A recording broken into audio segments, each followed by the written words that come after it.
ऐसी वीडियो रोज देखने के लिए आप मेरे वीडियो को लाइक करें, इस पे कमेंट करें और अपने दोस्तों के साथ शेयर करें। और हाँ, अगर आप इस चैनल पे नए हैं तो इसे सब्सक्राइब करना ना भूलें।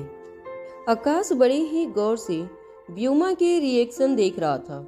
आकाश अब इतना समझ चुका था कि अनिका के आने के बाद व्योमा घर में अपनी पोजीशन को लेकर सिक्योर नहीं थी। जब व्योमा ने कहा इतना पैसा अनिका के बैंक अकाउंट में कैसे आया होगा, तो आकाश ने बड़े ही कैजुअली जवाब देते हुए व्योमा से कहा, कहाँ से आया होगा का क्या मतलब है? व्योमा अभी भी किसी गहरी सोच में लग रही थी। कुछ सोचते हुए वह आकाश से कहने लगी, जितना मैं इस लड़की के बारे में जानता हूँ वह मनाली से अभी कुछ ही दिनों पहले आई है। मल्होत्रा खानदान की हैसियत के बारे में हम सभी लोग जानते हैं, फिर यह नो लिमिट कार्ड यह लड़की के पास कैसे हो सकता है?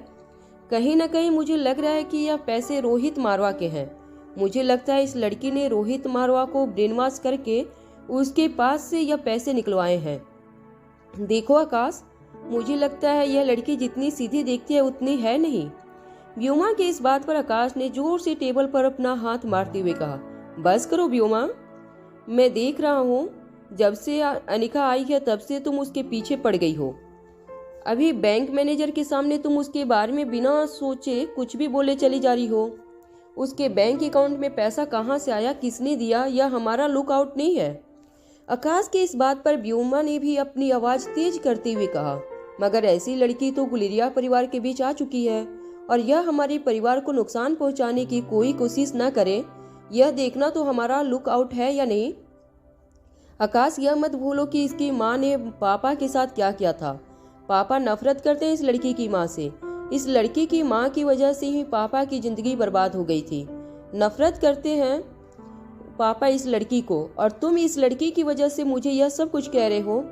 कहीं ऐसा तो नहीं है ना कि जब से तुम्हें पता चला है कि उस लड़की के साथ तुम्हारा खून का रिश्ता है, तुम अपनी इस बहन को भूल चुके हो?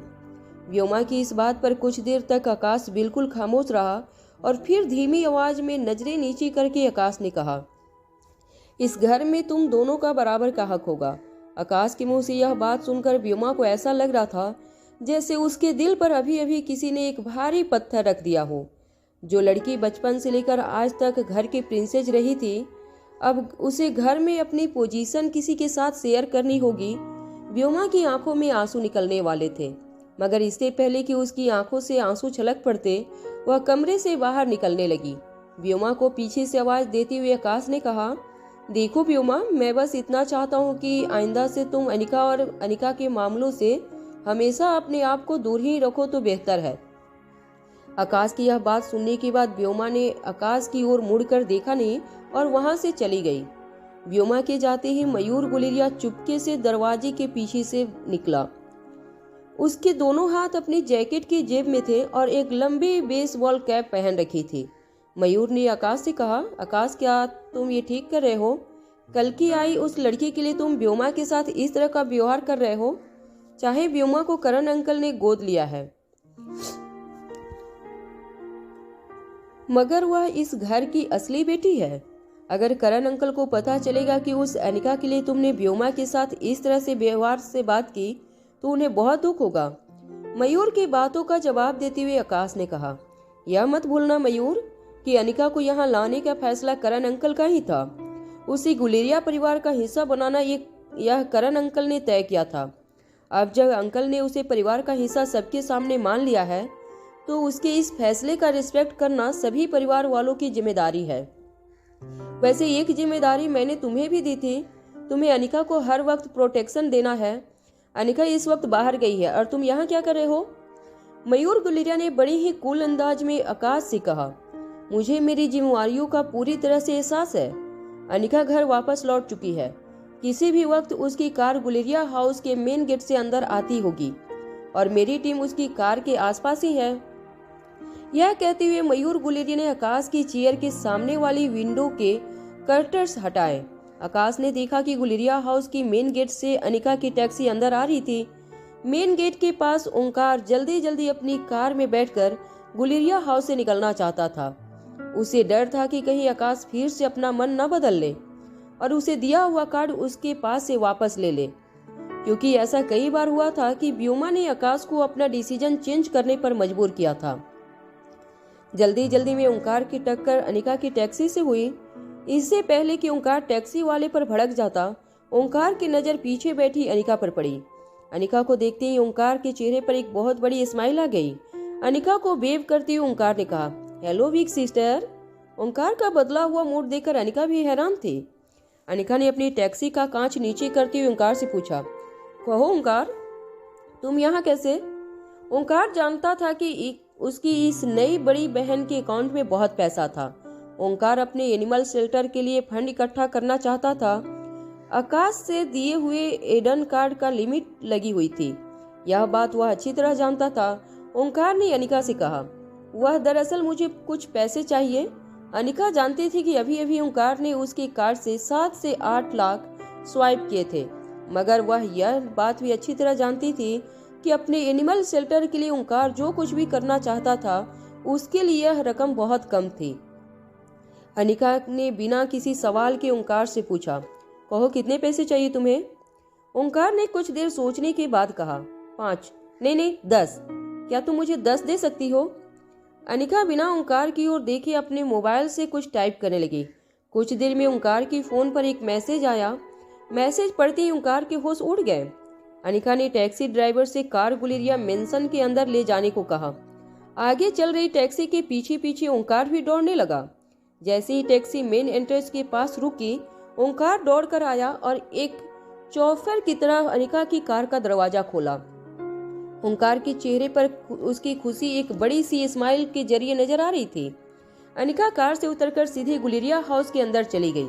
जब तक अनिका बिल्डिंग के अंदर नहीं गई, ओंकार मुस्कुराते हुए पीछे से अनिका को आवाज लगाता रहा, दीदी you are the best, thank you very much.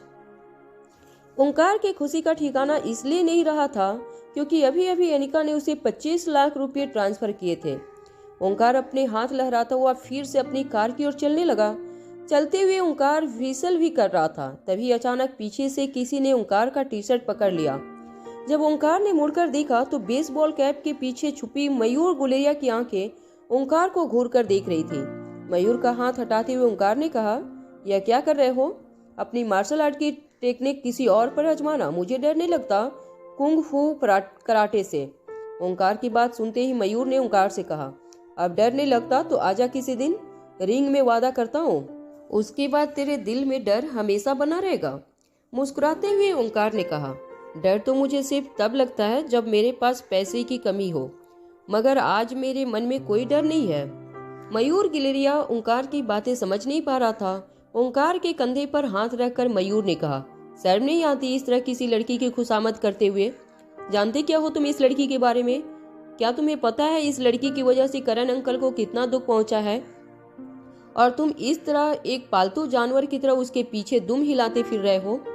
मयूर की इस बात का बड़ी कैजुअली जवाब देते हुए ओंकार ने कहा, वो क्या है ना, मेरी बहन होने के सारे फर्ज निभाए उसने, मैं भी एक भाई होने के सारे फर्ज निभाऊंगा। ओंकार के सर पर चपत लगाते हुए मयूर ने कहा, 2 दिन हुए नहीं उस लड़की को घर में आए, ऐसे क्या बहनों वाले फर्ज निभा दिए उसने जो तुम उसके इतने बड़े फैन हो गए हो? ओंकार ने जवाब में कहा, बड़ी दीदी जब अपने छोटे भाई को आशीर्वाद देती है तो छोटा भाई उसका फैन हो जाता है। जिस तरह तुम भी अपनी उस कुंग फू फराटे वाली बड़ी दीदी के फैन हो, बिल्कुल उसी तरह मैं अनिका दीदी का फैन हूँ।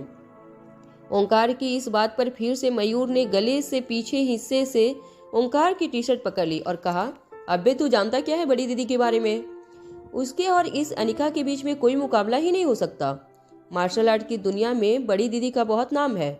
हम में से किसी ने भी देखा नहीं उन्हें, मगर उनके गुणों के फैन हैं हम। ऐसे क्या गुण है तुम्हारी उस अनिका दीदी में जो तुम उसके फैन बन गए? और क्या तुम्हें करण अंकल के लिए भी कोई रिस्पेक्ट नहीं है? जिस लड़की ने हमारे करण अंकल को इतना दुख पहुंचाया है तुम उसी के फैन बन गए हो। ओंकार ने जवाब देते हुए कहा, तुम सब करण अंकल को इतना मानते हो क्योंकि उन्होंने इस घर के लिए, इस परिवार के लिए बहुत कुछ किया है। उसी तरह मैं भी अनिका दीदी को मानता हूँ। रही बात करण अंकल की, तो उनके लिए भी मेरे मन में रिस्पेक्ट है। किसी के लिए मन में रिस्पेक्ट होने का यह मतलब नहीं कि हम किसी और की रिस्पेक्ट करना भूल जाएं। यह बात कहते हुए बड़े ही एटीट्यूड से ओंकार अपनी कार में बैठकर वहां से चला गया। ओंकार के जाते ही मयूर गुलेरिया के फोन पर उसके एक करीबी दोस्त का फोन आया। मयूर गुलेरिया के फोन उठाते ही उसने कहा, ब्रह्मपुत्र एकेडमी की बड़ी दीदी के बारे में एक इन्फॉर्मेशन मिली है। यह बात सुनते ही मयूर गुलेरिया के चेहरे पर चमक आ गई। मयूर ने फोन पर पूछा, बताओ क्या है वह इन्फॉर्मेशन? मैं बस एक बार उनसे मिलना चाहता हूँ, उनके मार्शल आर्ट की ट्रेनिंग लेना चाहता हूँ। मैं कोई भी कीमत चुकाने के लिए तैयार हूँ। मयूर के दोस्त ने मयूर को शांत करते हुए कहा, अरे भाई रिलैक्स रिलैक्स, ऐसी कोई इन्फॉर्मेशन नहीं मिली है। बस इतना ही पता लगा पाया हूँ कि अभी कुछ दिनों में चैंपियनशिप होने वाली है, जिसमें सारे बड़े बड़े मार्शल आर्ट के गुरु एक दूसरे से टकराएंगे। मैंने सुना है कि इस चैंपियनशिप में इस बार दीदी ब्रह्मपुत्र एकेडमी की ओर से उतरने वाली है। मार्शल आर्ट के फैंस में यह खबर फैल चुकी है और दीदी को देखने के लिए सब लोग उतावले हो रहे हैं। मयूर ने अपने दोस्त से कहा, चाहे कुछ भी हो जाए, मैं यह मुकाबला देखना चाहता हूँ, किसी भी कीमत पर। अनिका अपने कमरे में शावर लेकर बाहर निकली थी। अनिका ने अपना नाइट ड्रेस पहन लिया था। अनिका ने सोच लिया था कि आज वह बिना किसी डिस्टरबेंस के 10 से 12 घंटे की अपनी नींद पूरी कर लेगी। जब वह ड्रेसिंग टेबल पर बैठकर अपने बाल ड्राई कर रही थी, तभी अचानक बलबीर सर का कॉल आया। जब अनिका ने कॉल उठाया तो बलबीर सर ने अनिका से कहा, ओए पुत्र, तेरे लिए एक खुश खबर है। हर 10 साल में होने वाली चैंपियनशिप कुछ ही दिनों में दिल्ली में होने वाली है और इस चैंपियनशिप में जिस एकेडमी को उतारा हुआ कैंडिडेट जीतेगा, उस एकेडमी को न सिर्फ बहुत बड़ा इनाम मिलेगा, बल्कि लोगों की नज़रों में वही एकेडमी सबसे शक्तिशाली और सबसे ताकतवर एकेडमी होगी। उस सुखबीर को अपनी औकात दिखाने का यही मौका है और मैंने फैसला किया है कि इस बार हमारी एकेडमी की ओर से तुम मैदान में उतरोगी। बलबीर सर की बात सुनते ही अनिका ने अपना मुंह बनाते हुए कहा, बलबीर सर प्लीज मुझे इन सब चीजों से दूर ही रखिए। अनिका को किसी को बिना वजह पटक देना काफी हद तक इनह्यूमन लगता था और अनिका के लिए चैंपियनशिप में हिस्सा लेने का मतलब यह था कि उसे अपनी नींद फिर से कंप्रोमाइज करनी होगी। अनिका बलबीर सर की बात को रिजेक्ट करके फोन रखने ही वाली थी। बलबीर सर ने अनिका से कहा, उस सुखबीर का शागिर्द भी इस बार चैंपियनशिप में उतरने वाला है। अनिका को मोटिवेट करने के लिए हमेशा से ही बलबीर सर ने अनिका को सुखबीर पाजी के सबसे अच्छे शागिर्द से कंपेयर किया था, ताकि अनिका के मन में उस शागिर्द को लेकर कंपटीशन की भावना पैदा हो और मार्शल आर्ट की ट्रेनिंग करने का अनिका में जुनून और जोश पैदा हो। बलबीर सर ने अपनी बात आगे बढ़ाते हुए कहा, अगर तुम नहीं उतरी तो उसकी जीत पक्की हो जाएगी। बचपन से ही बलबीर सर ने सुखबीर पाजी के इस शागिर्द के किस्से सुना सुनाकर अनिका को उकसाया था। बचपन से सुनी हुई बातें अनिका के अंदर घर कर चुकी थी। ना तो अनिका सुखबीर सर के इस शागिर्द को पहले कभी मिली थी और ना ही अनिका की उसके साथ कोई दुश्मनी थी, मगर बचपन से लेकर आज तक जिस इंसान का नाम लेकर अनिका को उकसाया जाता था, उसके खिलाफ लड़कर अपने आप को बेहतर साबित करने का यह मौका अनिका खोना नहीं चाहती थी। अनिका ने बलबीर सर से पूछा, क्या वह सुखबीर सर का फेवरेट स्टूडेंट चैंपियनशिप में हिस्सा लेने वाला है? बलबीर सर ने जवाब देते हुए कहा, हाँ बिल्कुल, और तुम तो जानती हो कि पिछली चैंपियन से वह जीत चुका है, इसलिए पिछले 10 साल से वह सुखबीर मेरे सामने नाक ऊंचा करके चल रहा है। मैंने तुमसे कितनी विनतियां की थी कि चैंपियनशिप में अगर सुखबीर के उस शागिर्द को हराना हो तो तुम्हें हिस्सा लेना होगा, मगर तुमने मेरी बात नहीं मानी, जिसका पछतावा मुझे आज तक हो रहा है। मैं अपने बच्चों को मार्शल आर्ट की सच्ची शिक्षा देता हूँ और वह सुखबीर सिर्फ पैसों के लिए धंधा करता है, मगर फिर भी आज उसका सर और उसका कद मार्शल आर्ट की दुनिया में मुझसे ऊंचा है, क्योंकि उसे जिससे भी जी जान लगाकर ट्रेन किया है वह आज भी उसके साथ कंधे से कंधे मिलाकर खड़ा है, और मैंने जिसे अपनी जिंदगी भर की सारी विद्या सिखाई है वह मेरी विद्या से दूर भागती है। इससे पहले कि बलबीर सर अनिका को और इमोशनली ब्लैकमेल करते, अनिका ने बलबीर सर से कहा, ठीक है, मैं चैंपियनशिप में उतरने के लिए तैयार हूँ। जैसे ही बलबीर सर ने अनिका की यह बात सुनी, बलबीर सर ने अपना ट्यून बदलते हुए कहा, ठीक है, तो आज ही तुम्हारी पहली मैच है।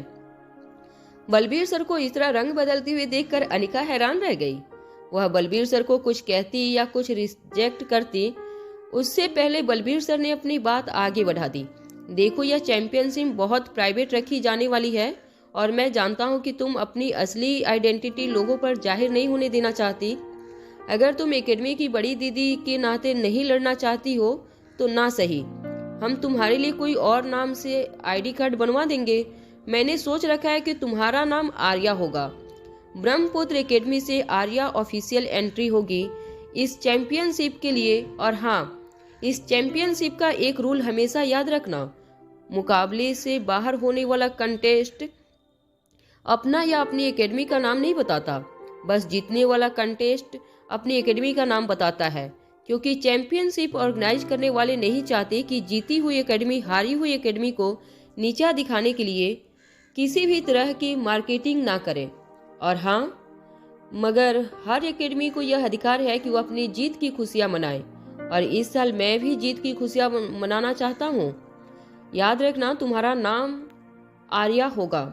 चैंपियनशिप के सारे रूल समझाकर बलबीर सर ने फोन डिस्कनेक्ट कर दिया। अनिका अपने आप को आईने में देखने लगी। सुखबीर सर के शागिर्द के साथ मुकाबले की बात सुनकर अनिका के अंदर का मार्शल आर्टिस्ट जाग गया था। अनिका ने अपने शरीर को वार्म अप करते हुए मार्शल आर्ट के 2-3 दाव आईने के सामने प्रैक्टिस किए। अनिका ने ब्लैक कलर का फिर एक बॉडी फिट आउटफिट पहन लिया। यह आउटफिट स्पेशली मार्शल आर्ट की प्रैक्टिस करने के लिए बना था। बॉडी टाइट होने की वजह से इस आउटफिट में अनिका का फिगर निखर कर आ रहा था। अनिका कभी भी खूबसूरत लगने के लिए कोई स्पेशल एफर्ट नहीं डालती थी, वह बस वही चीजें करती थी जो जरूरी था। आज भी उसने यह आउटफिट इसलिए पहना था क्योंकि फाइट करते वक्त यही आउटफिट उसके लिए सबसे ज्यादा कंफर्टेबल था। बलबीर सर ने अनिका को मैसेज करके वह लोकेशन भेज दिया जहां फाइट होने वाली थी। फाइट के बारे में सोचकर अनिका की नींद पूरी तरह से उड़ चुकी थी।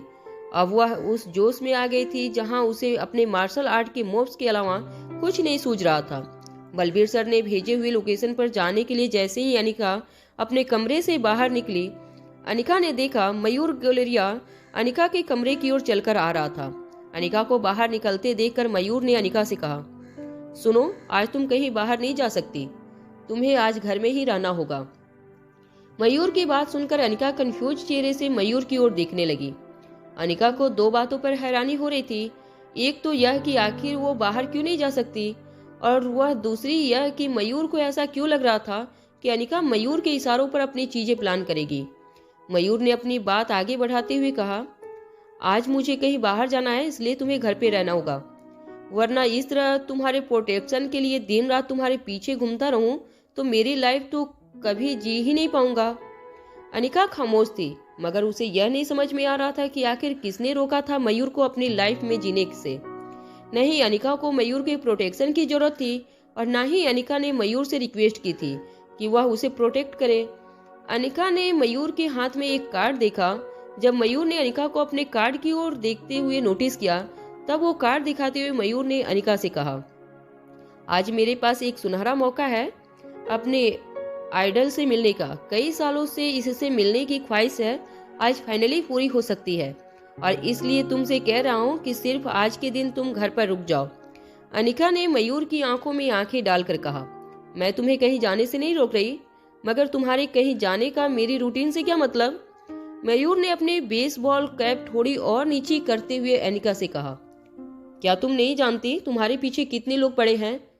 It is not safe for you, और किसी भी कुछ भी हो सकता है। तो 2 बड़े बड़े खानदान से नाम जुड़ चुका है तुम्हारा। तुम शायद एक बात नहीं जानती कि पिछले कई दिनों से मैं ही तुम्हें प्रोटेक्ट कर रहा हूँ। अगर मैं ना होता तो शायद किसी न किसी दुश्मन ने अब तक तुम पर हमला कर दिया होता, और तुम्हें अंदाजा नहीं कि वह लोग कितने ताकतवर हैं। अनिका को मयूर गुलेरिया का रूड बिहेवियर बिल्कुल पसंद नहीं था, मगर वह अभी अभी इस घर में आई थी, उसे किसी तरह की कॉम्प्लिकेशंस में नहीं पड़ना था। इसलिए मयूर की बात सुनकर भी अनिका बिल्कुल खामोश रही। मयूर के जाने के बाद अनिका सोच में पड़ गई कि मयूर जैसा इंसान आखिर किसे अपना आइडल मानता था। मयूर के बिहेवियर को देखते हुए अनिका ने सोचा कि मयूर जरूर किसी बॉलीवुड फिल्म के विलन का फैन होगा। मयूर के जाते ही अनिका भी गुलेरिया हाउस से बाहर निकलने लगी। जैसे ही अनिका बाहर निकली, अनिका ने देखा कि आकाश के बंगले के बाहर लॉबी में अपनी कार का वेट कर रहा था। जैसे ही आकाश ने अनिका को देखा, आकाश ने अनिका से कहा, हेलो अनिका। अनिका ने भी जवाब में आकाश को हाय कहा। कुछ देर सोचने के बाद आकाश ने अनिका से कहा, वैसे अनिका, ओंकार बहुत खुश था तुम्हारे जेस्टर से, मगर वह अभी बच्चा है। मुझे नहीं लगता कि तुम्हें अपना इतना वैल्यूएबल कार्ड इस तरह उसे दे देना चाहिए। इससे ना सिर्फ कार्ड के मिसयूज का खतरा होगा, बल्कि इतनी सी उम्र में ओंकार के हाथ अगर इतना पैसा दे दिया जाए तो हो सकता है यह उसके भविष्य के लिए भी अच्छा ना हो। अनिका अच्छी तरह से जानती थी कि ओंकार को किस वजह से पैसे चाहिए थे, मगर वह आकाश के सामने सारी बातों का खुलासा नहीं करना चाहती थी। अनिका ने अपना फोन निकालकर टैक्सी बुक करने की कोशिश की। तभी अचानक आकाश को इस बात का ध्यान हुआ कि अभी तक अनिका को कोई कार अलॉट नहीं की गई थी। आकाश ने तुरंत एक स्टाफ मेंबर से कहा कि आकाश की 4 गाड़ियों में से एक गाड़ी अनिका को अलॉट कर दी जाए। ड्राइवर के साथ आकाश ने अनिका से कहा, क्या तुम इनके साथ गैरेज में जाकर तुम्हारी मनपसंद गाड़ी सिलेक्ट कर सकती हो? कल से वही गाड़ी तुम्हारे साथ होगी। और ड्राइवर भी। अनिका भी रोज रोज टैक्सी से ट्रेवल नहीं करना चाहती थी, इसलिए बड़ी कैजुअली अनिका ने स्टाफ मेंबर से कह दिया, एनी कार इज फाइन। इसके बाद अनिका अभी लॉबी में खड़ी अपनी कार के आने का इंतजार करने लगी। आकाश भी अपनी कार के आने का इंतजार कर रहा था। अनिका ने देखा कि पिछले कुछ दिनों से आकाश अपनी कंपनी में हुए साइबर अटैक से काफी परेशान था, जिसकी जिम्मेदार वह खुद थी।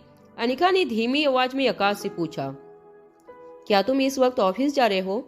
मुस्कुराते हुए आकाश ने जवाब दिया, नहीं, मैं बच्चों को स्कूल से पिक करने जा रहा हूँ। आकाश की बात सुनते ही अनिका ने अपनी दोनों आंखें बंद कर ली। अनिका को इस बात का ख्याल भी नहीं रहा था कि रिया की स्कूल की छुट्टी का टाइम हो गया था, मगर फिर अनिका ने बड़ी ही कैजुअली आकाश से कह दिया, उम्मीद है तुम रिया को भी साथ लेकर आओगे। आकाश ने अनिका की इस बात का जवाब नहीं दिया, बस अनिका को देखकर मुस्कुराने लगा। उसे समझ नहीं आ रहा था कि इसमें कहने की क्या बात थी कि वह रिया को भी स्कूल से साथ में लेकर आए। पिछले 2 दिनों से आकाश ही बच्चों को स्कूल से ले आता था, और इस वक्त अगर कोई रिया को स्कूल से पिक करना भूल गया था तो वह आकाश नहीं बल्कि खुद अनिका थी। आकाश की कार आते ही आकाश ने अनिका से बाय कहा और अपनी कार में बैठकर निकल गया। उसके ठीक पीछे अनिका के लिए एक लंबी लाल गाड़ी आई। अनिका ने कार में बैठे हुए ड्राइवर से कहा कि वह सेल्फ ड्राइव करेगी। जैसे ही ड्राइवर उतरा, अनिका कार में बैठकर बलबीर सर ने बताए लोकेशन की ओर जाने लगी। जब अनिका बलबीर सर ने भेजे हुए लोकेशन पर पहुंची तो वहां एक डिस्को थिएटर जैसी जगह अनिका को नजर आई। सूट बूट में कुछ वॉलंटियर्स यहाँ वहां घूम रहे थे। ऐसा लग रहा था जैसे अंदर किसी तरह की कॉलेज की डिस्को पार्टी चल रही थी। लाल और हरी लाइटिंग से पूरा माहौल सजाया गया था। यह सब देखकर अनिका को लगा कि वह शायद किसी गलत लोकेशन पर आ गई है। अनिका ने बलबीर सर को फोन लगाकर कहा, यह किस तरह का मजाक कर रहे हैं आप सर? यह कहाँ भेज दिया मुझे? मैं यहाँ किसी के साथ डांस वांस नहीं करने वाली। हंसते हुए बलबीर सर ने कहा, अरे भाई, उस हॉल के अंदर जाओ और सीधी बेसमेंट में चली जाओ। असली पार्टी वहीं चल रही है। और हाँ, इतना याद रखना कि तुम आर्या हो। तुम्हारा नाम इसी तरह से रजिस्टर किया है हमने, और यह नाम तुम्हें अच्छी तरह से याद रहेगा, यह भी मैं जानता हूँ। तुम्हारे ही दोनों अंश को मिलाकर यह नाम मैंने सोचा है। बलबीर सर ने यह नाम इसलिए सोचा था क्योंकि अनिका चाहे कोई भी नाम भूल जाए, आर्यन और रिया को मिलाकर बना हुआ नाम वह कभी नहीं भूल सकती थी, आर्या। बलबीर सर की बात सुनने के बाद अनिका ने अपनी कार पार्क की और उस हॉल के अंदर चली गई। बेसमेंट की तरफ जाने वाले रास्ते पर 2 सिक्योरिटी गार्ड खड़े थे। जब अनिका वहां पहुंची तो सिक्योरिटी गार्ड ने अनिका को रोक लिया और पूछा, क्या आप जानती है नीचे क्या होने वाला है? अनिका ने जवाब में उनसे कहा, ब्रह्मपुत्र एकेडमी की ओर से मैं चैंपियनशिप में हिस्सा लेने वाली हूँ। ब्रह्मपुत्र एकेडमी का नाम सुनते ही एक वॉलंटियर के चेहरे पर चमक आ गई। उसने अनिका से कहा, अच्छा तो आप आर्या जी हैं, प्लीज आइए मेरे साथ। यह कहकर वह वॉलंटियर अनिका को एक छोटे से कमरे में ले गया। कमरे में तरह तरह के मास्क टेबल पर सजाए गए थे। वॉलंटियर ने एक मास्क उठाकर अनिका को दे दिया और कहा, यह मास्क आपको पहनना होगा। यह चैंपियनशिप इस बार काफी प्राइवेटली की जाएगी क्योंकि मार्शल आर्ट प्रैक्टिस को लेकर गवर्नमेंट के लॉ काफी स्ट्रिक्ट हो गए हैं। मगर हाँ, चैंपियनशिप का एक रूल है, हर मैच के बाद जो भी ओपोनेंट हारेगा, जीतने वाला उसका मास्क सबके सामने उतारेगा और अपनी एकेडमी का नाम लेगा। यह रूल आप भी याद रखिएगा। अनिका को यह कहने के बाद वह वॉलंटियर अपनी नोटपैड में कुछ लिखने लगा। लिखते लिखते उस वॉलंटियर ने अनिका से कहा, वैसे आप जैसी नाजुक और खूबसूरत लड़की इन राक्षसों का मुकाबला कर पाएगी, आपको डर नहीं लगता? अनिका ने मास्क पहनते हुए उस वॉलंटियर से कहा, नहीं। दरअसल इस मास्क वाली सिस्टम से अनिका खुद भी बहुत खुश थी, क्योंकि वह भी किसी के सामने अपना चेहरा नहीं दिखाना चाहती थी। अगर कोई पहचान वाला वहां उसे मिल गया तो उसके लिए बाद में मुसीबत हो सकती थी। अनिका ने खुशी खुशी मास्क पहन लिया और मास्क में मार्शल आर्ट की कुछ मूव्स करके अपने आप को कंफर्टेबल करने लगी। अनिका को प्रैक्टिस करते देखकर उस वॉलंटियर ने कहा, ब्रह्मपुत्र एकेडमी की दीदी के बारे में बहुत कुछ सुना है और मैं यह भी जानता हूँ कि खुद एकेडमी के आप जैसे स्टूडेंट ने भी आज तक दीदी को देखा नहीं है। अगर आप दीदी से मिलना चाहती हैं तो मैं आपकी मुलाकात दीदी से करवा सकता हूँ। यह बात सुनकर अनिका हैरान रह गई। वॉलंटियर अनिका की मुलाकात अनिका से ही करवाना चाहता था। यह बात सोचकर आपका मन ही मन हैरान हो रही थी। अनिका ने वॉलंटियर से पूछा, क्या तुम ब्रह्मपुत्र एकेडमी की दीदी को जानते हो? बड़े ही स्टाइल और एटीट्यूड से वॉलंटियर ने कहा, जी मैं इस चैंपियनशिप का ऑर्गेनाइजिंग मेंबर में से हूँ। मैं नहीं जानता तो और कौन जानेगा? सिर्फ ब्रह्मपुत्र एकेडमी की दीदी को नहीं, बल्कि 10 साल पहले सुखबीर सर का जो शागिर्द चैंपियन बना था, मैं आपको उससे भी मिलवा सकता हूँ। वाह, क्या यादगार फाइट थी वो। वह सचमुच चैंपियनशिप बनने के ही लायक था। उस वक्त आपकी उम्र भी बहुत कम रही होगी। उसकी शक्ल तो किसी को याद नहीं, मगर उसकी फाइट, उसके मूव्स, उसका डिफेंस, उसका टैग कमाल का था। डिजर्विंग विनर था वह। इस बात पर अनिका मन ही मन सोचने लगी। वह चैंपियनशिप इसलिए बना था क्योंकि अनिका ने उस चैंपियनशिप में हिस्सा नहीं लिया था। वॉलंटियर ने अपनी बात आगे बढ़ाते हुए कहा, अगर मैं जानता हूँ आप ब्रह्मपुत्र एकेडमी से हैं, आप दीदी की बड़ी फैन होंगे।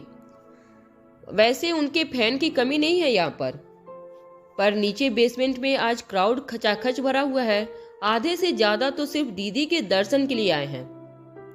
जब वॉलंटियर ने यह बात कही तो अनिका कमरे से चारों तरफ देखकर सोचने लगी कि आखिर यह बेसमेंट है कहाँ, और इतने सारे लोगों की अगर भीड़ मौजूद है तो फिर उनकी आवाज क्यों नहीं आ रही?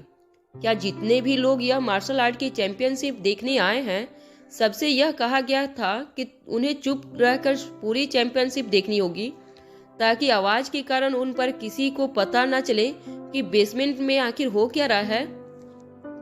अनिका चैंपियनशिप का सेटअप बिल्कुल समझ नहीं पा रही थी। तभी वॉलंटियर ने अनिका के हाथ में बैंड पहनाते हुए कहा, दरअसल इस साल चैंपियनशिप में दीदी ने भी हिस्सा लिया है। बलबीर सर ने खुद हमें बताया है और इवेंट मैं ही होस्ट करने वाला हूँ, तो मैं आपको दीदी से मिलवा सकता हूँ। बस बदले में आपको थोड़ी फीस चुकानी होगी। क्या पता दीदी शायद आपको ऑटोग्राफ भी दे दे। अनिका ने उस ओवर कॉन्फिडेंस वॉलंटियर से पूछा, क्या दीदी आ चुकी हैं? वॉलंटियर ने अपने होठों पर उंगली रखते हुए अनिका से कहा, धीरे बोलिए, या सामने जो कमरा दिखाई दे रहा है वहीं पर आराम करेंगे दीदी। अगर आप पैसे चुकाने के लिए तैयार हैं तो मैं आपकी मुलाकात दीदी से करवा सकता हूँ। फ्री में यहाँ कोई काम नहीं होगा। जैसे उस वॉलंटियर ने यह बात कही, पीछे से एक बेहद यंग और पतली आवाज अनिका के कानों पर पड़ी। एक 18 से 20 साल का नौजवान लड़का चेहरे पर मास्क पहने कमरे में आ रहा था। उसने उस वॉलंटियर से कहा, मैं तुम्हें पैसे देने के लिए तैयार हूँ, बस मुझे एक बार दीदी से मिलना है। बोलो कितने पैसे चुकाने होंगे? वॉलंटियर अच्छी तरह समझ चुका था कि कमरे में आया हुआ नौजवान दीदी का बहुत बड़ा फैन था और दीदी को मिलने के लिए मोटी रकम चुकाने के लिए भी तैयार होगा। उस वॉलंटियर ने उस यंग लड़के के कान में कुछ कहा। उस लड़के ने वॉलंटियर को थम्स अप का इशारा दिया। तभी अनिका ने वॉलंटियर से पूछा, मुझे किस तरफ जाना है? वॉलंटियर ने कमरे में पीछे बने एक छोटे से दरवाजे की ओर इशारा किया। जब अनिका ने वो दरवाजा खोला तब उससे नीचे जाती हुई टेढ़ी मेढ़ी सीढ़ियां दिखाई। अनिका अब भी इस बात पर यकीन नहीं कर पा रही थी कि ऐसे किसी जगह पर इतनी बड़ी चैंपियनशिप ऑर्गेनाइजेशन की जा रही है। अभी सीढ़ियों से नीचे उतरने के लिए अनिका ने पहला कदम रखा ही था कि उसके कान पर पीछे खड़े वॉलंटियर और उस मास्क पहने हुए यंग लड़के की आवाज पड़ी। यंग लड़के ने वॉलंटियर से कहा, देखो मैंने पैसे ट्रांसफर कर दिए हैं, अब बताओ कहाँ मिलेगी मुझे दीदी। वॉलंटियर ने धीमी आवाज में उससे कहा। दीदी अभी आराम कर रही है, तुम मेरे साथ चलो। अनिका उसकी बातों पर ध्यान नहीं दे रही थी। उसे लगातार यह बात कंफ्यूज कर रही थी कि आखिर यह जगह क्या थी। जब अनिका सीढ़ियों से बेसमेंट की ओर उतरने लगी तब उसे एक छोटा सा बोर्ड दिखाई दिया, पार्टिसिपेट एंट्री। यह पहली बार था जब अनिका को यकीन होने लगा था कि शायद वह सही रास्ते पर थी और शायद बाकी गेस्ट की एंट्री कहीं और से होगी। बेसमेंट में उतरते ही अनिका को डिम लाइट में छोटा सा दरवाजा दिखाई दिया। जब अनिका ने वह दरवाजा खोला तो तेज रोशनी की वजह से अनिका ने अपनी आंखें बंद कर ली। खचाखच भरे स्टेडियम में से लोगों की शोर की आवाज अनिका के कानों पर पड़ते ही अनिका ने अपने दोनों कानों पर अपने हाथ रख लिए। जब धीरे से अनिका ने अपनी आंखें खोली तो बेसमेंट में बने छोटे से स्टेडियम का नजारा देखकर उसे अपनी आंखों पर विश्वास नहीं हो रहा था। स्टेडियम चारों तरफ से इंसुलेटेड वॉल से इनक्लोज किया गया था, जिससे अंदर की आवाज बिल्कुल बाहर ना जा पाए। और शायद इसलिए ऊपर बने पब में आए हुए लोगों को इस बात का एहसास भी नहीं हो रहा होगा कि वह जहां नाच रहे थे उनके ठीक पीछे एक मिनी स्टेडियम बनाया गया था। लोग जोर जोर से चिल्ला रहे थे और चैंपियनशिप शुरू होने का इंतजार कर रहे थे। जैसे ही अनिका स्टेडियम के अंदर आई, एक वॉलंटियर जिसके कानों में वॉकी टॉकी लगी थी, वह अनिका के पास आया और अनिका से पूछने लगा, क्या आप यहाँ गेम देखने आई हैं या पार्टिसिपेट है? अनिका ने अपना मास्क पहन रखा था और अपने दोनों हाथ का बैंड अनिका ने वॉलंटियर को दिखाए। बैंड देखते ही वॉलंटियर समझ चुका था कि अनिका पार्टिसिपेट है। उससे अनिका ने कहा, प्लीज फॉलो मी। पार्टिसिपेट के लिए वहाँ अलग से एक रेस्टिंग एरिया बनाया गया है। आने जाने वाले लोगों के बीच से रास्ता बनाते हुए वह वॉलंटियर अनिका को एक छोटी सी केबिन में ले गया। केबिन में जाकर वह वॉलंटियर से अनिका का पार्टिसिपेट आईडी नंबर अपने कंप्यूटर में फीड किया। अनिका ने भले ही मास्क पहन रखा था, मगर उसकी टाइट आउटफिट और उसकी आवाज़ से वॉलंटियर को पता चल चुका था कि मास्क के पीछे यंग लड़की है, और इसलिए वॉलंटियर बाकी पार्टिसिपेट के मुकाबले थोड़ी ज़्यादा रिस्पेक्ट देते हुए अनिका के साथ बात कर रहा था। कुछ देर तक कंप्यूटर स्क्रीन में देखने के बाद वॉलंटियर ने अनिका से कहा, देखिए मिस, आज आपकी 2 मैच शेड्यूल है। आपकी पहली मैच है 7 बजे किसी ट्राइबल वॉरियर नाम की आईडी के साथ। उसके बाद आपको आराम करने का वक्त दिया जाएगा। कितना वक्त चाहती हैं आप? मेरे ख्याल से 1 से 1.5 घंटा ठीक रहेगा। इससे पहले कि वह वॉलंटियर अपने सिस्टम में रेस्टिंग टाइम फिट करता, अनिका ने उसे रोकते हुए कहा, देखिए मेरा रेस्टिंग टाइम 3 से 4 मिनट का रखिएगा। मैच के बाद मैं अपने हाथ मुंह धोना चाहूंगी। अनिका की बात सुनते ही वॉलंटियर के मुंह से व्हिसल निकल गई। वॉलंटियर ने मुस्कुराते हुए अनिका से कहा, यंग लेडी, इतनी ओवर कॉन्फिडेंस अच्छी नहीं है।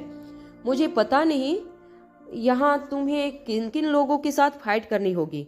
हो सकता है पहले मैच के बाद तुम खुद ही इस चैंपियनशिप से अपना नाम हटा लो। अनिका को उस वॉलंटियर के सजेशंस बोर कर रहे थे। अनिका बस इतना जानना चाहती थी कि सुखबीर सर के शागिर्द और डिफेंडिंग चैंपियन के साथ उसकी मैच कब तक होगी। अनिका ने कंप्यूटर की ओर देखते हुए वॉलंटियर से पूछा, जरा आप पता कर सकते हैं कि मेरी अगली मैच किसके साथ है? वॉलंटियर ने सिस्टम में देखते हुए जवाब दिया, किसी स्कार फेस के नाम आपकी अगली मैच है। अनिका को समझ नहीं आ रहा था कि इस प्रकार की आईडी रखने का क्या मतलब था। हर चीज कॉन्फिडेंशियल रखनी थी, यह बात अनिका भी जानती थी, मगर इस तरह के फनी नाम देखकर वह सामने वाले को डरा नहीं सकती, बल्कि हंसाने की कोशिश कर रहे थे, ऐसा लग रहा था। अनिका ने वॉलंटियर से पूछा, क्या आज के मेरे दोनों कंपटीटर में से कोई सुखबीर सर का शागिर्द है? सिस्टम में देखते हुए वॉलंटियर ने जवाब देते हुए कहा, देखिए मैं आपको यह तो नहीं बता सकता कि यह लोग कौन सी एकेडमी से एसोसिएटेड हैं, मगर हाँ इतना तो कह सकता हूँ कि आपने अभी अभी जिसका नाम लिया है वह शख्स बिल्कुल नहीं है। यह कहने के बाद वॉलंटियर अनिका की ओर देखकर मुस्कुराने लगा। अनिका समझ नहीं पा रही थी कि आखिर उस वॉलंटियर इस तरह क्यों रिएक्ट कर रहा था। कुछ देर तक अनिका की ओर देखकर मुस्कुराने के बाद उस वॉलंटियर ने अनिका से कहा, आप जिस कैंडिडेट के बारे में बात कर रही हैं वह हमारा डिफेंडिंग चैंपियन है। उसके साथ अगर आपको मुकाबला करना है तो कम से कम आपको 20 से 25 मुकाबले जीतने पड़ेंगे। उसके बाद कहीं जाकर फाइनल राउंड में आपको उनके खिलाफ मुकाबला करने का मौका मिलेगा। टोटल 3 कैटेगरी में पार्टिसिपेट को बांटा जाता है, ए, बी और सी। आप नहीं हैं इसलिए आप ए कैटेगरी में हैं। यह कैटेगरी में कुछ मैच के बाद टॉप 10 पार्टिसिपेट कैटेगरी बी में प्रोमोट किए जाएंगे। वहां कम से कम 10 से 12 मैचेस के बाद अगर आप टॉप 20 में पहुंचती हैं तब आपको कैटेगरी सी के कैंडिडेट के साथ मुकाबला करने का मौका दिया जाएगा। और डिफेंडिंग चैंपियन तो पहले से ही सी कैटेगरी में है, उसे यह सारे राउंड क्लियर करने की जरूरत नहीं है। फाइनल राउंड में उसकी डायरेक्ट एंट्री होगी। अगर आपको लगता है कि आप वहां तक पहुंच जाएंगे तो जरूर आप उनके साथ मुकाबला कर पाएंगे। वैसे पिछली बार जब वह चैंपियन बना था तब उसकी उम्र कम थी, फिर भी सबसे ज्यादा तेज और सबसे ज्यादा घातक था। अब 10 साल की एक्सपीरियंस के बाद वह शायद और खूंखार हो गया होगा। लोग यह प्रे करेंगे कि चैंपियनशिप में उसका मुकाबला डिफेंडिंग चैंपियन के साथ ना ही हो तो अच्छा है, वरना पता नहीं उसका अंजाम क्या होगा। वॉलंटियर की बाकी बातों पर अनिका ने बिल्कुल ध्यान नहीं दिया था, मगर वह यह सोच सोचकर हैरान हो रही थी कि उसे सुखबीर सर के शागिर्द के साथ मुकाबला करने के लिए पहले 25 से 30 मैच लड़नी होगी। अनिका के लिए यह सब कुछ बहुत बोरिंग था। अनिका के लिए 25 मैचेस यानी कि उसकी कम से कम 30 या 35 घंटे की नींद बर्बाद करना था। बलबीर सर का यह आइडिया अनिका को इस वक्त बहुत बुरा लग रहा था। अनिका ने पहन रखे मास्क की वजह से अनिका के चेहरे पर इरिटेशन वॉलंटियर देख नहीं पा रहा था। यह वॉलंटियर मन ही मन यह बात जरूर जानता था कि मास्क के पीछे एक बेहद खूबसूरत चेहरा था। वो अनिका के साथ कुछ ज्यादा ही अच्छे से पेश आ रहा था। अनिका के सामने उसने कुछ पानी की बोतलें रखते हुए कहा, देखिए मिस, अभी कुछ वक्त है आपकी पहली मैच शुरू होने में, मुझे लगता है आपको कुछ खा लेना चाहिए ताकि मैच के वक्त आप में एनर्जी बनी रहे। यहाँ पीछे फूड स्टॉल बनाया गया है, पार्टिसिपेट के लिए food is free of cost. हाँ, कॉफी और चॉकलेट से चार्जेबल हैं, मगर आप बस काउंटर पर मेरा नाम दे दीजिएगा, आपको जो चाहिए वह मिल जाएगा। अनिका का ध्यान वॉलंटियर की बातों पर बिल्कुल नहीं था। उसके मन में बस एक ही कैलकुलेशन चल रहा था।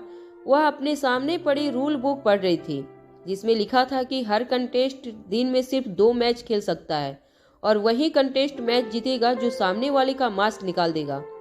यह रूल इसलिए बनाया गया था ताकि फाइनल मोमेंट आने तक जोश जोश में अपोजिशन को गिराने के लिए कोई कंटेस्ट अपने विरोधी कंटेस्ट को कोई ऐसी चोट ना पहुंचाए जिससे कोई बड़ा हादसा हो जाए। आइडिया इतना सा था कि अपने विरोधी को हमला करके इतना कमजोर कर दो कि जब आप अपने विरोधी का मास्क उतारो तब उसमें अपना मास्क बचाने की शक्ति भी ना रहे। मगर अनिका यह सोच सोचकर हैरान हो रही थी कि अगर दिन में 2 ही मुकाबले अगर वह खेल सकेगी तो कम से कम 15 से 20 दिन लग जाएंगे उसे सुखबीर सर के शागिर्द के साथ मुकाबला करने में, और इतना वक्त अनिका के पास नहीं था। अनिका ने एक लंबी सांस छोड़ी और उसे इस बात का एहसास हुआ कि उसे भूख लगी थी। वॉलंटियर ने बताए हुए स्टॉल की तरफ अनिका पहुंची।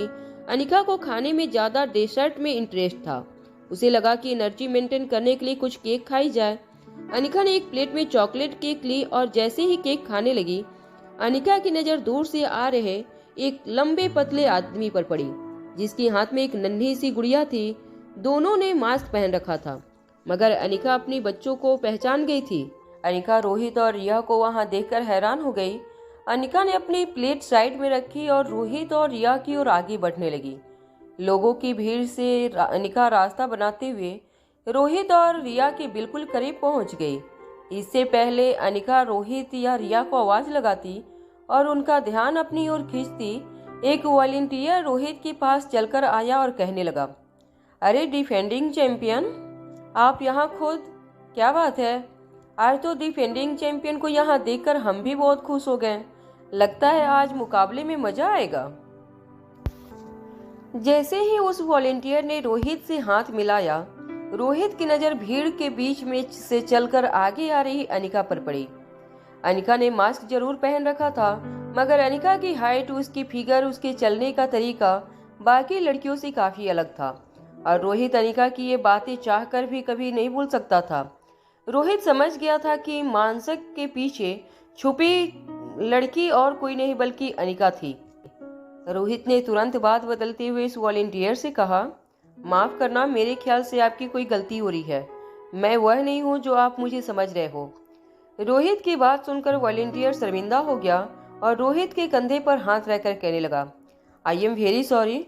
मुझे लगा कि आप वही सुखवीर सर के शागिर्द हो जिसने 10 साल पहले यहाँ पर एक चैंपियनशिप जीती थी। मुझे आज भी उस चैंपियनशिप के मोब्स याद हैं। उसकी बॉडी, उसकी चाल ढाल, सब कुछ आप ही के जैसा था। मगर हाँ, उस वक्त उसकी उम्र काफी कम थी।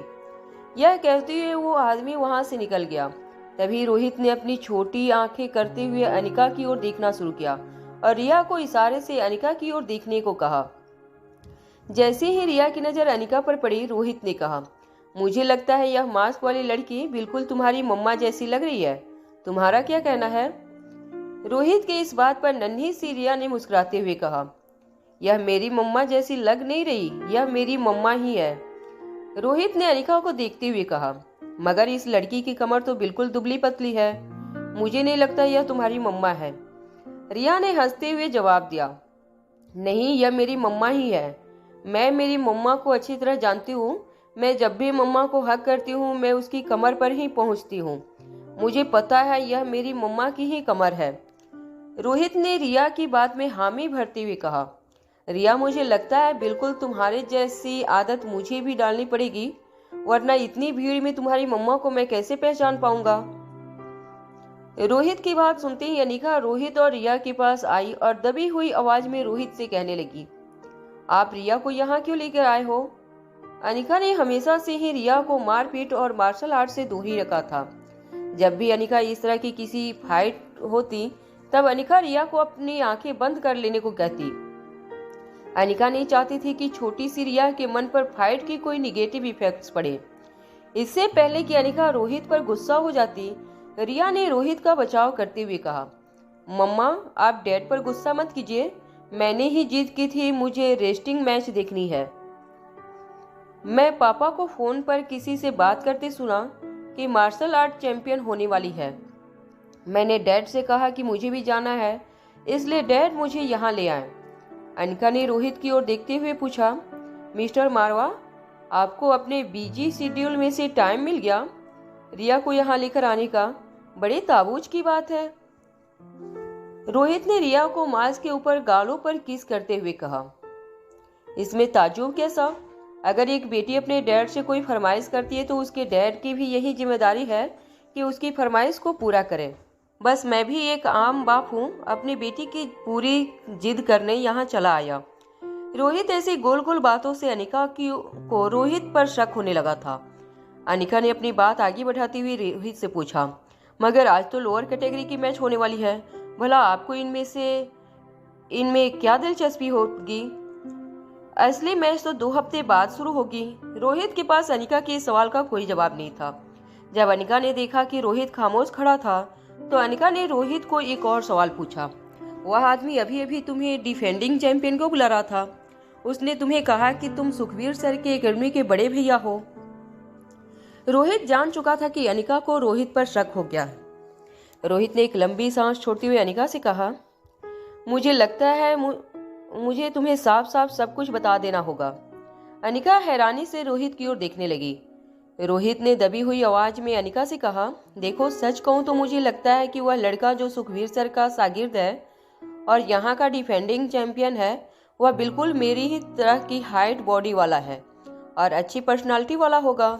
मैं जानता हूँ मुझ जैसी पर्सनालिटी वाले लड़के आमतौर पर नजर नहीं आते, मगर शायद वह डिफेंडिंग चैंपियन बिल्कुल मेरे जैसा दिखता हो और इसलिए शायद वह वॉलंटियर को कंफ्यूजन हो गया हो।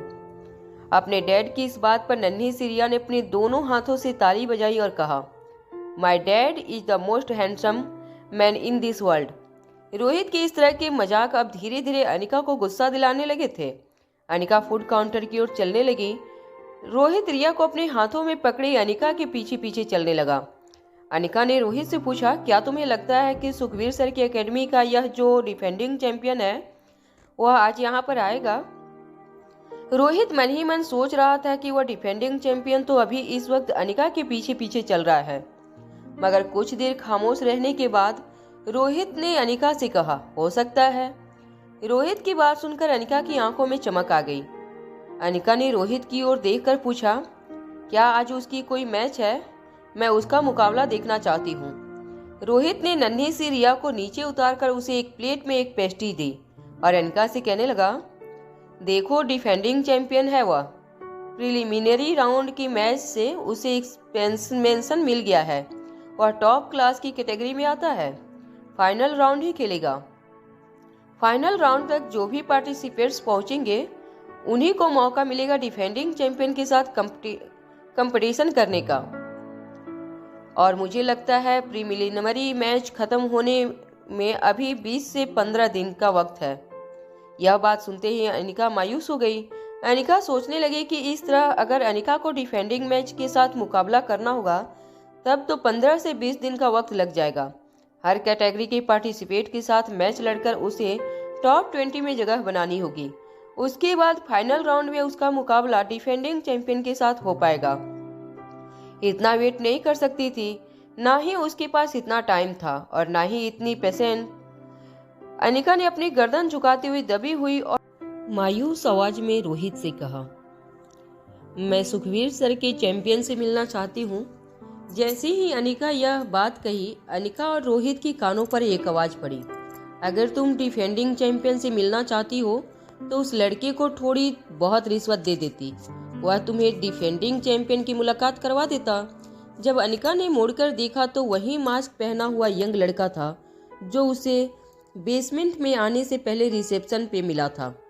उस रूम में रोशनी थोड़ी कम थी, इसलिए मास्क पहने इस लड़की की पर्सनैलिटी पहचानना थोड़ा मुश्किल था। मगर इस वक्त उस लड़की को देखकर अनिका को लग रहा था जैसे इसी कद काठी के लड़के से वह पहले भी कभी मिल चुकी थी। उस लड़के ने अपनी बात आगे बढ़ाते हुए कहा, अगर तुम डिफेंडिंग चैंपियन की इतनी बड़ी फैन थी तो रिसेप्शन पर खड़े वॉलंटियर को थोड़ा बहुत पैसे खिला देती, वह तुम्हारी मुलाकात करवा देता। मैं अभी अभी ब्रह्मपुत्र एकेडमी की दीदी से मिलकर आ रहा हूँ। अनिका यह बात सुनकर हैरान रह गई। उस लड़के ने अपनी बात आगे बढ़ाते हुए कहा, मैंने उसके साथ अभी अभी फोटो भी खिंचवाई है, उन्होंने मुझे ऑटोग्राफ भी दिया। वाकई वह लड़का सच कह रहा था।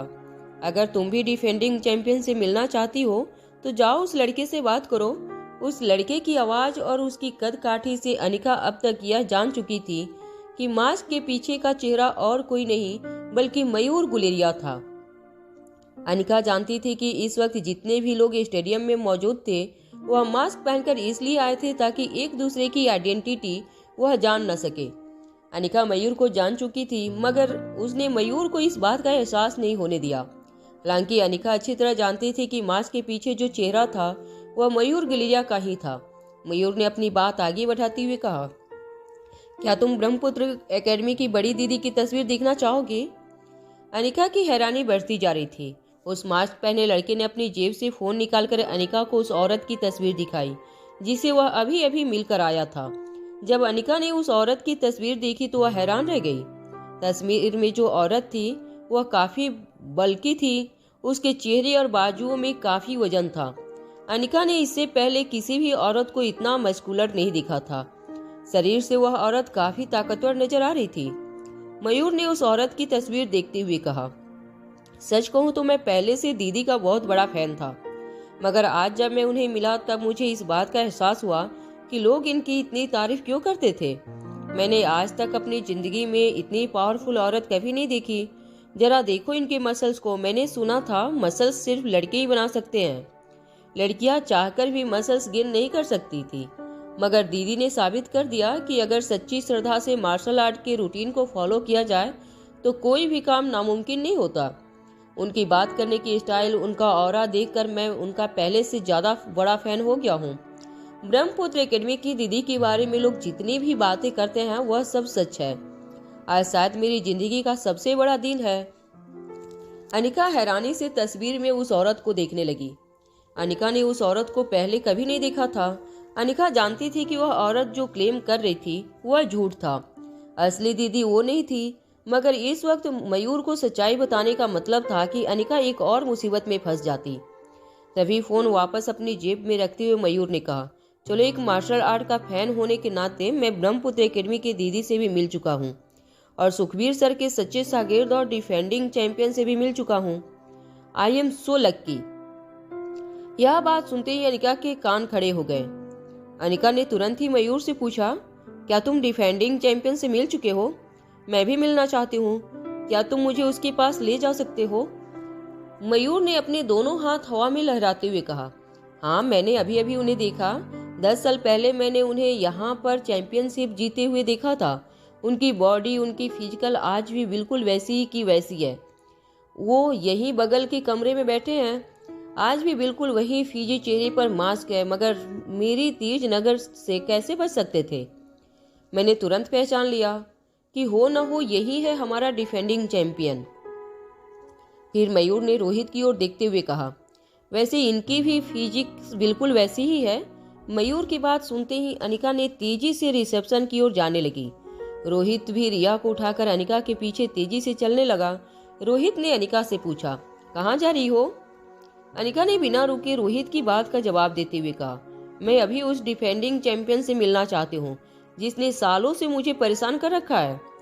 रोहित अनिका की बात समझ नहीं पा रहा था, आखिर उसने अनिका को ऐसी क्या परेशानी पहुंचाई थी। रोहित अनिका से कहने लगा, अरे रुक जाओ, जरा रुको तो, इस तरह तुम बिना परमिशन के इतने बड़े आदमी को नहीं मिल सकती। अनिका अच्छी तरह जानती थी कि अभी अभी मयूर गुलेरिया ने उसे जिस औरत की तस्वीर दिखाई थी वह औरत एकेडमी की दीदी नहीं थी, मगर अनिका ने सोचा कि शायद इस बार मयूर गलत ना हो और उसने सचमुच सुखबीर सर की एकेडमी के डिफेंडिंग चैंपियन को ही उस कमरे में देखा हो। अनिका डिफेंडिंग चैंपियन से मिलने का कोई भी मौका गंवाना नहीं चाहती थी, मगर मयूर की इस बात में 1% की भी सच्चाई थी तो अनिका उस आदमी से मिलकर एक बार कंफर्म करना चाहती थी। जैसे ही रोहित और अनिका फूड सर्विस एरिया से बाहर निकले, उन्हें एक बड़ी भीड़ का सामना करना पड़ा। लोग धक्का मुक्की करके दूसरी तरफ किसी को देखने की कोशिश कर रहे थे। तभी चैंपियन ऑर्गेनाइज करने वाले वॉलंटियर एक सर्कल बनाकर बाहर आए और उससे कहने लगे, दूर हटो, दूर हो जाओ यहाँ से, जरा रास्ता तो दो, ब्रह्मपुत्र एकेडमी की दीदी आ रही हैं। वो मैडम, सर जरा दूर हो जाइए, रास्ता दीजिए। जैसे ही वॉलंटियर ने इकट्ठा हुई भीड़ को कंट्रोल किया, एक हट्टी कट्टी औरत अपने मसल्स दिखाते हुए दरवाजे से बाहर निकली। वह अलग अलग पोज देकर अपने मसल्स लोगों को दिखा रही थी। क्राउड उसे देखकर चीर करने लगे। लोग कहने लगे, अरे वाह, देखो यह है असली फाइटर, ब्रह्मपुत्र एकेडमी की दीदी, कितनी ताकतवर है, देखो जैसा नाम बिल्कुल वैसे ही दर्शन। वह औरत लोगों को मसल्स दिखाते हुए अपने मुंह से अजीब अजीब आवाजें निकाल रही थी। धीमे कदमों से वह अपनी सिक्योरिटी के घेरे में क्राउड के बीच में आगे बढ़ने लगी। अनिका ने कभी सोचा नहीं था कि लोग दीदी को इस तरह विजुअलाइज करते थे। लोगों के मन में ताकत का मतलब सिर्फ हेवी बॉडी बिल्डिंग ही रह गया था। अनिका इस बात पर अब ज्यादा ध्यान नहीं देना चाहती थी। अनिका फिर से उसी रिसेप्शन एरिया की ओर आगे बढ़ने लगी जहां से उसे एंट्री मिली थी। जब अनिका, रोहित और रिया उस काउंटर पर पहुंचे तो वह वॉलंटियर अपने पास खड़े कुछ लोगों से कह रहा था, देखो, मैं सुखबीर सर की एकेडमी के बड़े भैया यानी कि हमारे डिफेंडिंग चैंपियन को अच्छी तरह जानता हूँ। अगर आप मुझे कोई अच्छी ऑफर दे दे तो मैं आपको पर्सनली उनसे मिलवा सकता हूँ। आप उनके साथ बैठकर फोटो भी खींच सकते हैं। यह बात सुनते ही अनिका रिसेप्शन के पास गई और अपना एक हाथ जोर से रिसेप्शन पर पटकते हुए अनिका ने इस वॉलंटियर से कहा, मैं अभी तुम्हारे डिफेंडिंग चैंपियन से मिलना चाहती हूँ। इससे पहले कि वह वॉलंटियर अनिका से कुछ कहता, उसकी नजर अनिका के ठीक पीछे खड़े रोहित पर पड़ी। रोहित को देखते ही वॉलंटियर कुछ देर के लिए अपनी जगह पर जम गया। रोहित ने अपने चेहरे पर मास्क पहन रखा था, मगर रिसेप्शन के उस पार खड़ा वॉलंटियर अच्छी तरह से जानता था कि सामने खड़ा शख्स और कोई नहीं बल्कि उसका डिफेंडिंग चैंपियन था। 10 साल पहले भी वह वॉलंटियर रोहित से मिल चुका था। रोहित की कद काठी, उसकी बॉडी फिगर देखते उससे पहले ही शक हो गया था कि अनिका के पीछे खड़ा कंटेस्टेंट और कोई नहीं बल्कि डिफेंडिंग चैंपियन खुद था। मगर यह बात वॉलंटियर ने तब कंफर्म की जब उसने रोहित के हाथ पर लगा बैंड देखा। यह वही 10 साल पुराना बैंड था जो डिफेंडिंग चैंपियन को दिया गया था और जिस पर नंबर लिखा था 001। दरअसल मार्शल आर्ट धीरे धीरे एक लॉस मेकिंग बिजनेस हो रहा था। ऐसी चैंपियनशिप ऑर्गेनाइज करके मार्शल आर्ट फेडरेशन कुछ पैसे जमा करना चाहता था और वह जानते थे कि लोगों को अट्रैक्ट करने का सबसे बड़ा जरिया था ब्रह्मपुत्र एकेडमी की दीदी और सुखबीर सर का शागिर्द। 10 साल पुराना चैंपियन जिसे बड़े भैया लोग कहते थे। फेडरेशन ने जानबूझकर डम्मी दीदी और बड़े भैया को अलग अलग कमरों में बिठाया था। वह वॉलेंटियर्स से जो भी पैसे कलेक्ट करता था वह सीधे फेडरेशन के अकाउंट में चले जाते थे। रोहित यह सारी बातें पहले से जानता था। वह जानता था कि उसका बॉडी डबल यूज करके फेडरेशन वाले कुछ पैसे इकट्ठा कर रहे थे। कुछ सेकेंड तक काउंटर पर खड़ा वॉलेंटियर रोहित को बड़ी बड़ी आंखों से देखता रहा। फिर अपनी अटकती हुई आवाज में रोहित की ओर देखते हुए उसने कहा, बड़े भैया।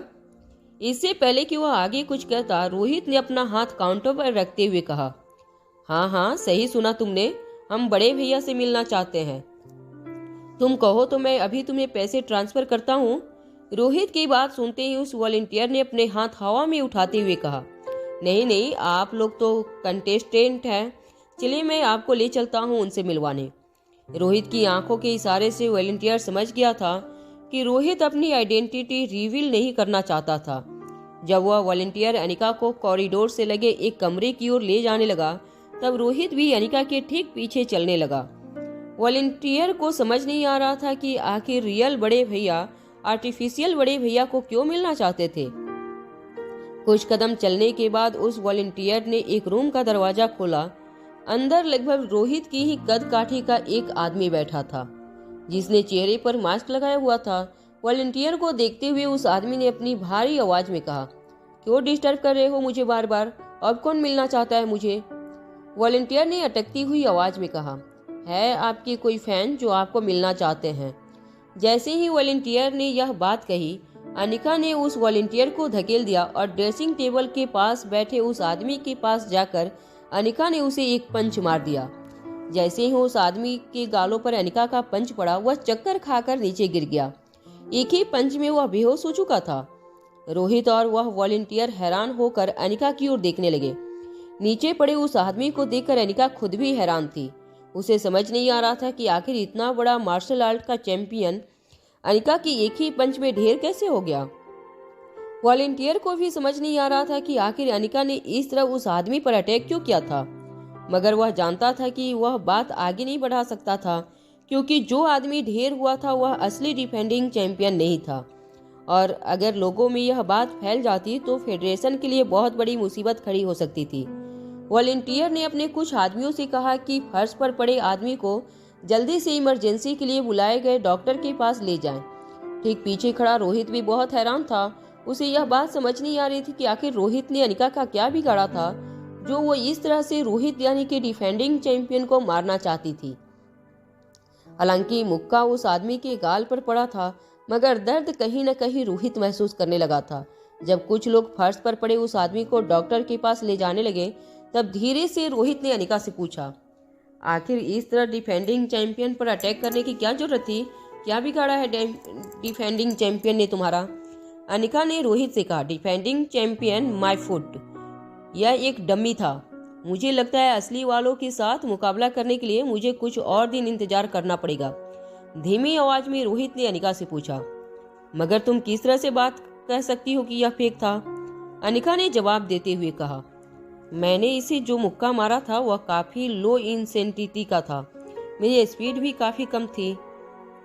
अगर वह एक सच्चा मार्शल आर्ट का ट्रेंड स्टूडेंट होता तो आसानी से डिफेंड कर लेता, मगर उसके मूव काफी स्लो थे, वह कुछ समझ नहीं पाता। उससे पहले मेरा मुक्का उसके गाल पर पड़ चुका था और वह फर्श पर गिर चुका था। यह डेफिनेटली कोई ट्रेंड रेसलर नहीं था। पता नहीं कहाँ मिलेगा यह डिफेंडिंग चैंपियन मुझे। एक बार वह मुझे मिल जाए तो उसकी भी यही हालत करूंगी जो अभी इस आदमी की हुई है। अनिका की बात सुनकर रोहित ने अपना ज्यादा पकड़ लिया और इसके बाद अनिका ने अपनी घड़ी की ओर देखा। उसे पता था कि कुछ ही मिनट में पहली फाइट शुरू होने वाली थी। अनिका रोहित और रिया के साथ फिर से फाइटिंग रिंग की ओर चले। वॉलेंटियर अनिका का आईडी नंबर ढूंढ रहा था। वो नंबर 324 का बोर्ड लेकर पूरे स्टेडियम में यहाँ वहाँ घूम रहा था। जब वो अनिका के करीब आया तब अनिका ने अपने हाथ का बैंड दिखाते हुए, शायद तुम मुझे ढूंढ रहे हो। अनिका के बैंड पर नंबर 324 लिखा हुआ था। उस वॉलेंटियर ने अनिका को देखकर राहत की सांस ली और कहा, कहाँ चली गई थी आप? मैं कब से आपको ढूंढ रहा हूँ। बस 2 मिनट में आपकी फाइट शुरू होने वाली है। और आपकी पहली फाइट है ट्राइबल वॉरियर्स के साथ। अनिका वार्म अप करती हुई रिंग की ओर जाने लगी।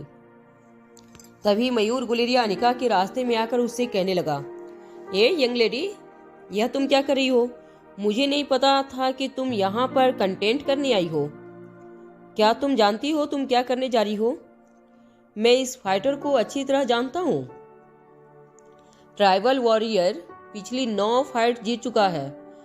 अगर वह 10वीं मैच तुम्हारे साथ जीत गया तो सीधा चैंपियन राउंड में पहुंच जाएगा। तुम जैसी नाजुक दुबली पतली लड़की की क्या हालत करेगा यह तुम सोच भी नहीं सकती। मैं तुमसे कहता हूँ कि तुम इस मैच से क्विट कर लो और मैं वादा करता हूँ कि अगली मैच में तुम्हारी हार का बदला मैं लूंगा। अनिका हैरानी से मयूर की ओर देखने लगी।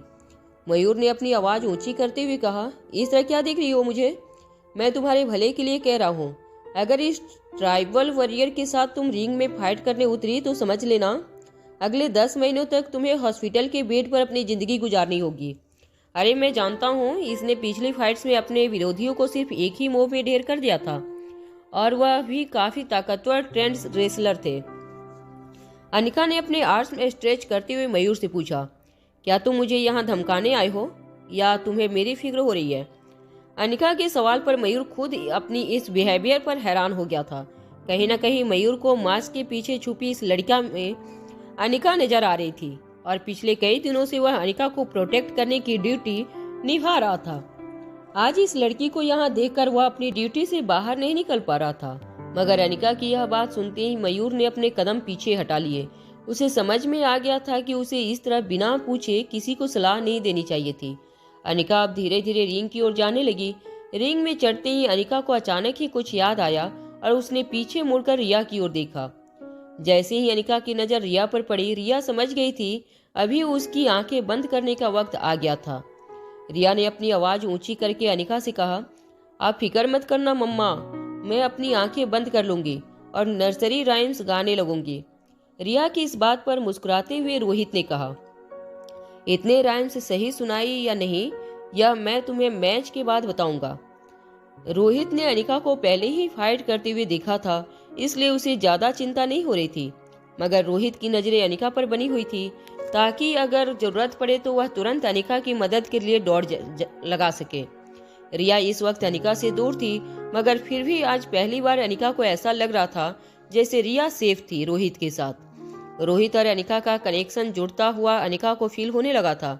अभी अनिका यह सब कुछ सोच ही रही थी कि सामने एक 6.5 फुट का आदमी ट्रैक पैंट में और बनियान में खड़ा हो गया। उसने रंग बिरंगा मास्क पहन रखा था। अनिका की ओर देखकर वह जोर जोर से हंसने लगा। अपनी हंसी पर काबू पाते हुए उसने अनिका से कहा, यहाँ कोई ब्यूटी कंटेस्ट नहीं चल रहा, शायद तुम गलत जगह पर आ गई हो। यह मर्दों की चैंपियनशिप है। यहाँ अगर तुम पर किसी का पांव भी पड़ गया तो तुम्हारा नाजुक बदन कांच के टुकड़ों की तरह बिखर जाएगा।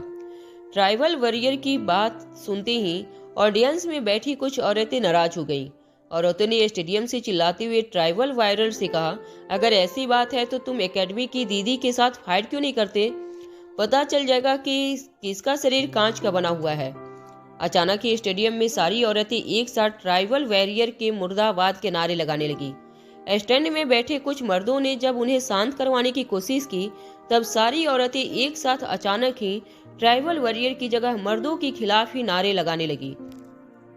ट्राइबल वॉरियर ने अपने दोनों हाथ हवा में लहराते हुए सभी से कहा, लेडीज, मेरा वह मतलब नहीं था। मेरा मतलब तो सिर्फ इतना था कि एक दुबली पतली सी लड़की को इस तरह मेरे सामने फाइट करने नहीं आना चाहिए था। मुझे फिक्र हो रही है कि कहीं मेरे एक ही मुक्के में इस लड़की की जान न निकल जाए। ट्राइबल वॉरियर की यह बात सुनते ही स्टेडियम की सारी औरतें शांत हो गईं। वह जानती थी कि कहीं न कहीं ट्राइबल वॉरियर की बातों में सच्चाई थी। मयूर गुलेरिया जानता था कि इस कंटेस्टेंट में इससे पहले की मैच में एक ऐसा दाव चलाया था कि उसका ऑपोनेंट 7 दिन तक कोमा में रहा था। वह यह भी जानता था कि अगर वह दाव ट्राइबल वॉरियर ने अनिका पर खेल दिया तो अनिका का बचना नामुमकिन था। तभी रेफरी ने फाइट शुरू करने का ऐलान किया। फाइट शुरू होते ही ट्राइबल वॉरियर रिंग के कोने से दौड़कर आया और तेजी से उसने अनिका पर हमला दिया। ट्राइबल वॉरियर का हमला देखकर मयूर ने अपनी आंखें बंद कर ली। जब मयूर ने धीरे से आंखें खोलकर रिंग में देखा तो वह हैरान रह गया।